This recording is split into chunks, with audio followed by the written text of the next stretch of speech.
Welcome back, everyone. Ready to jump into some surprisingly relevant stuff today. Oh, absolutely. We're going to be looking at the Book of Numbers, chapters 28 through 30. Okay. Now I know what you're thinking. Numbers. Right. It sounds a little ancient history-ish, but trust me. These chapters have some timeless wisdom about like intentionality and keeping your word, even the impact of our smallest actions. Yeah. They might seem a bit niche at first glance. Right. But the ideas they're exploring, Yeah. how we connect with something bigger than ourselves, how we live with integrity. Yeah. These are things we grapple with every day, even thousands of years later. Okay, so let's jump right in. Numbers 28 starts with God laying out incredibly specific instructions for different offerings. It's almost like a divine recipe, right? It is. Down to the type and the quantity of ingredients. It's all about intentionality. Okay. God isn't looking for mindless rituals. Mm-hmm. He's calling for mindful actions, a conscious effort to align ourselves with something greater. Right. And each offering is described as a sweet savor to God, Oh, I like that. emphasizing that these aren't just random acts, but actions that deepen our connection with the divine. I love that phrase, sweet savor. It really underscores that our actions can be, even the seemingly small ones, can be a way of offering ourselves to something beyond ourselves. It's like, a chef carefully following a recipe Yes. to create a masterpiece. Yeah, Every ingredient matters. Every step matters. precisely. The care and the precision reflect the value we place on the outcome. Okay. So think about your own life for a moment. Yeah. What are the small, deliberate actions that help you stay aligned with what you truly value? Oh, that's a good one. It could be anything from your morning routine to how you interact with others. That's a great point. I think for me, it's carving out time for reflection, even if it's just a few minutes each day. Those small moments of quiet, they help me stay grounded and focused on what matters most. Wonderful example. It's these small choices made consistently that shape our lives. And speaking of consistent practices, let's move on to Numbers 29. Here we see God outlining even more sacrifices, specifically for various festivals throughout the year. Now, these weren't just parties, right? No. They were opportunities for reflection, repentance, and expressing gratitude. Yes. It was about acknowledging mistakes, giving thanks, and realigning one's life with a higher purpose. Exactly. It was a structured rhythm for the people to connect with God Okay. and reaffirm their commitment to living a certain way. And while we might not celebrate the same festivals today, Right. we can still create those rhythms in our own lives. Think about weekly gatherings, personal rituals, even moments of quiet reflection. Right. These all offer ways to stay grounded and connected to something larger. It's about intentionally creating space in our busy lives for those moments of pause and reconnection. Right. So what are some of the practices or rhythms that help you stay grounded? Well, personally, I find that spending time in nature Oh, yeah. and practicing gratitude through journaling Yep. really helps me stay centered and focused on what truly matters. Yeah. But it's different for everyone. Yeah. That's so true. It's about finding what works for you and making it a consistent part of your life. Now, let's shift gears a bit and delve into Numbers 30. This one focuses on the significance of vows. This chapter makes it clear God expects people to keep their word. Right. No matter how big or small the promise, our words carry weight Yeah. and have consequences. This really resonates with me, especially today, where commitments sometimes feel, a bit disposable. Yeah. How often do we commit to something and then, life gets in the way and we just kind of, we just don't follow through. It's a common human struggle. Yeah. But this chapter underscores the importance of integrity, Right. of being a person whose word you can trust. When you make a commitment, even if it's to yourself, you should make every effort to honor it. It's a powerful reminder in a world where integrity can sometimes feel like a lost art. Now, this chapter also addresses a topic that might seem a bit complex to modern readers, vows made by women. It states that fathers or husbands have the authority to confirm or nullify them. Right. Yeah. Right. This is where understanding the historical and cultural context is crucial. Right. We have to remember this was written within a specific family structure of that time. Okay. It's not about limiting women's autonomy, Right. but about a shared accountability within the family structure. So rather than seeing it through a modern lens of control, it's more about understanding the protective role men played Exactly. and how major decisions were made with the support and wisdom of the family unit. Exactly. certain commitments could impact the entire household. Right. So it was about ensuring those decisions were made with careful consideration Okay. and collective wisdom. That's a fascinating perspective. Hmm. So how do we apply this concept in a modern context? Well, the core principle here is seeking support and perspective from loved ones when making big decisions. Mm-hmm. We don't have to go it alone. Right. Discussing our plans and commitments with those closest to us Yeah. can provide invaluable insights Right. and accountability. It's about recognizing that we're stronger together. Exactly. That we can lean on each other for guidance and support when making those life-altering choices. Precisely. It's a reminder that connection and community are essential aspects of living a life of integrity and purpose. Okay, so we've covered a lot of ground here. We've explored these seemingly niche chapters from Numbers and uncovered some surprisingly relevant insights about intentionality and our actions, honoring our commitments and seeking support when making big decisions. Absolutely. What's remarkable is how all of these themes are interconnected, Yes. each one supporting and strengthening the others. They are. What stands out to you from this initial exploration? What's resonating most strongly so far? Well, what strikes me is how these ancient practices around offerings and vows Yeah. speak to a universal human desire to connect with something greater than ourselves, Right. to live with intention and purpose, Mm-hmm. and to build meaningful relationships based on trust and accountability. That's a profound observation. It's a reminder that even texts written thousands of years ago Right. can still speak to the core of our human experience, offering timeless wisdom for navigating the complexities of life. Absolutely. You know, it's fascinating how these chapters in Numbers weave together themes like ritualistic offerings and personal vows, Right. yet they all point back to this idea of living a life Mm-hmm. that reflects our values and commitments. It's like they're different sides of the same coin. Yes. Each one showing us another aspect of what it means to live with intention and integrity. Yeah. Going back to those detailed instructions for offers, I'm curious Yeah. about the specific ingredients and quantities.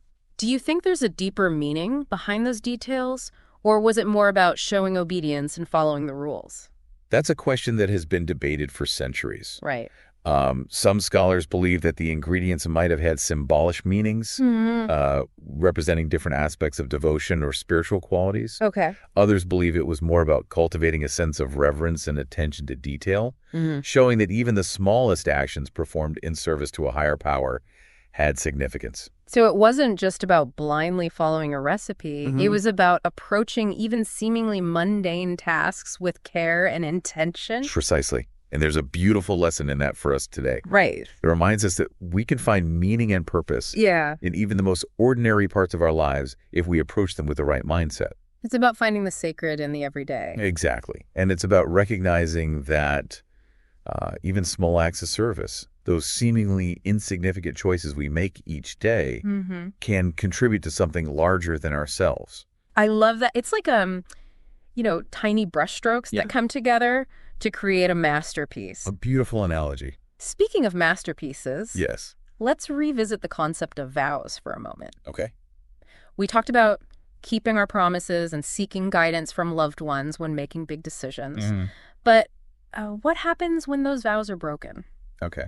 What does that say about our integrity, and how can we move forward from those moments of, human fallibility? Ah, yes. Right. The inevitable reality of human imperfection.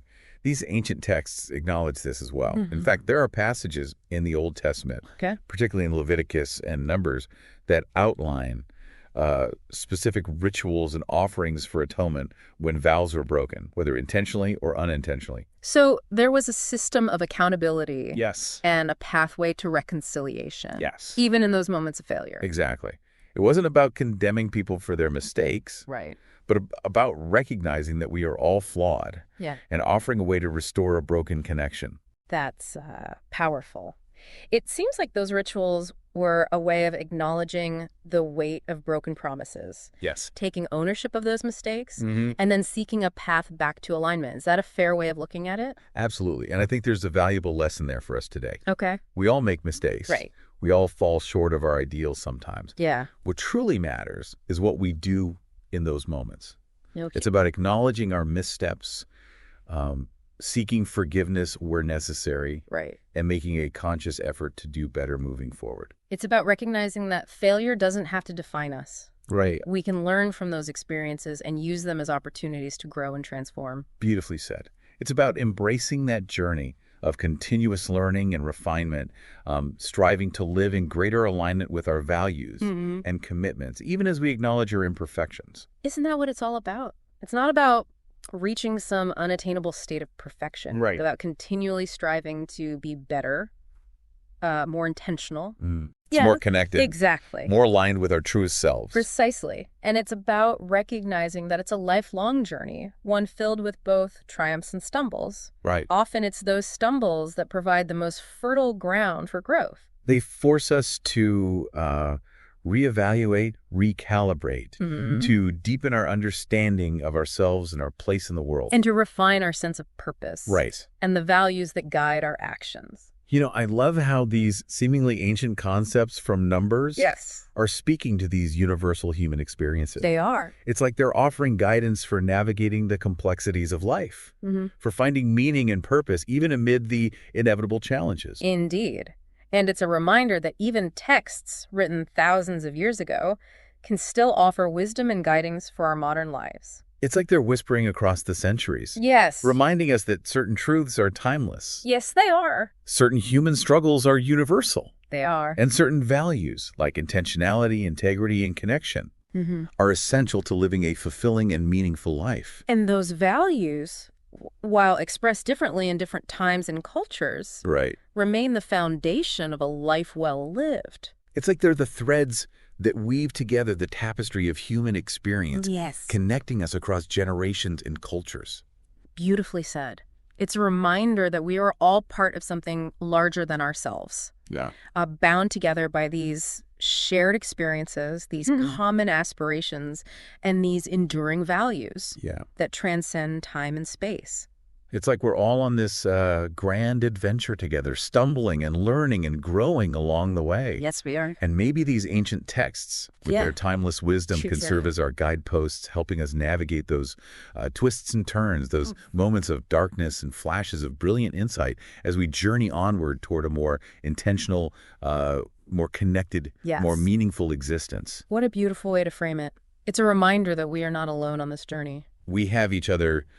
We have the wisdom of those who have gone before us. Right. And we have those enduring values to light our way. And with that, I think we've reached the end of our deep dive for today. I agree. What a journey it's been. We've explored the details of ancient offerings, the power of vows, the significance of intentionality, the inevitability of human error, and the importance of connection and support. And we've discovered how these seemingly disparate concepts are all intertwined, offering a rich tapestry of insights into the human condition and the timeless quest for meaning and purpose. It's been an absolute pleasure exploring these ideas with you. Likewise. And I have a feeling we'll be revisiting some of these themes in future episodes. Oh, I'm sure we will. As we continue to delve into the depths of human experience and the search for wisdom in unexpected places. Agreed. And to our listeners, thank you for joining us on this intellectual adventure. Yes, thank you. We hope you've gained some valuable insights and perhaps even discovered some new perspectives along the way. Yes. We'll be back soon with another thought-provoking deep dive. We will. So stay tuned. Until then, may you find moments of intentionality in your day, strengthen your commitments, and the support you need to navigate life's complexities. And may you always remember that even in the most ancient texts, we can find wisdom that speaks to the core of our human experience. Absolutely. Until next time. Goodbye. You know, I keep thinking back to something you said earlier about different interpretations of the instructions for offerings. You said some scholars believe those specific ingredients might have had symbolic meanings. Yes. It's a fascinating area of study. Yeah. For example, some scholars suggest that the use of flour in offerings could have symbolized purity and wholeness, representing the offering of one's best self. Well, that's interesting. And what about the oil? I can't remember. That was just a random ingredient. Definitely not. Oil was often associated with anointing and consecration, setting something or someone apart for a sacred purpose. Right. So its inclusion in offerings could have symbolized the dedication of those offerings and the recognition of a higher power. So each ingredient added another layer of meaning, Yes. transforming it from a simple act of giving into a much deeper expression of devotion and spiritual understanding. Precisely. And it's through those layers of symbolism that we can catch a glimpse of how the ancient Israelites understood their relationship with God. It's like those offerings were a language of their own, communicating something beyond words. Exactly. It was a language of symbolism, ritual, and action, Yeah. expressing reverence and a desire to live in alignment with a higher purpose. And it's amazing how those ancient forms of expression can still resonate with us today, even if we don't practice the same rituals. It really is. Yeah. It speaks to that universal human desire to connect with something bigger than ourselves. Yeah. To express gratitude, seek forgiveness, make amends, and live a meaningful life. Those are themes that go beyond any specific time or culture. Makes me wonder, if we were to create a modern day offering, Right. what would that look like? What actions or gestures could we offer to express those same feelings of devotion, gratitude, or a desire for alignment? That's a wonderful question, and I think it's one that each person would have to answer for themselves. Yeah. But I imagine it would involve acts of service, kindness, compassion, Right. and a commitment to living in a way that honors our values. So it's less about the outward form and more about the intention behind it. Precisely. It's about aligning our actions with our values and creating a life that truly reflects who we are at our core. And isn't that the most profound offering we can give? The offering of a life well lived. It is A life that embodies integrity, compassion, and purpose. beautifully said. It's about recognizing that our lives themselves can be an offering, a testament to what we value Right. and how we strive to make a difference. And on that note, I think we've come full circle in our exploration of numbers 28 through 30. We started with those detailed instructions for offerings. Yes. And we've arrived at this understanding that our lives can be an offering, a reflection of our values, and our commitment to living with intention and integrity. It's been such an enriching journey, It has. and I'm grateful to have had this conversation with you. Me too. And to our listeners, we hope this deep dive has given you some new insights. Yes. And perhaps even inspired you to think about how you can offer your own unique gifts to the world. Until next time, may you find joy in your journey, and may your lives be a testament to the values that matter most. Well said. Until our next